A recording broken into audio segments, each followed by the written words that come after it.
واخل مومنا په دلیل باندې قوي عقیده دا سلفي عقیده قرآن حدیث را صحیح او مساوي عقیده دا سلفي عقیده. سوال دا دی چې د انسان عمل کله عبادت ګرځي؟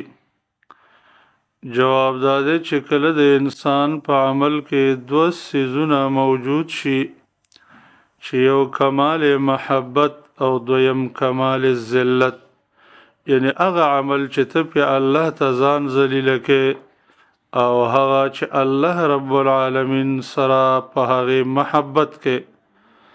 الله د مؤمنانو په باره کې فرمایي والذین آمنوا اشد حبا لله، هغه کسان چې ایمان راوړی دی دی په محبت کې د الله سره زیات دي او د الله سره ډیر محبت کوونکي دي.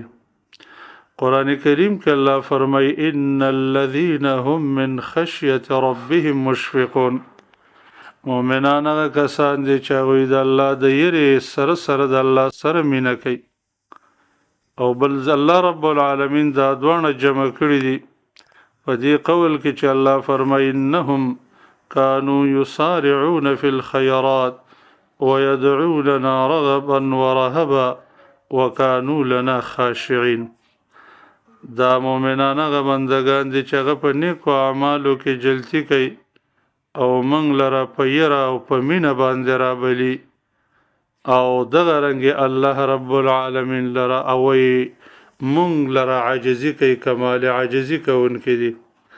نو دا دواړه شرطونه د عبادت په دلته موجود دي، هم محبت باندې د الله بندگی کوي او هم الله ته عاجزي او ځان ذلیل کوي.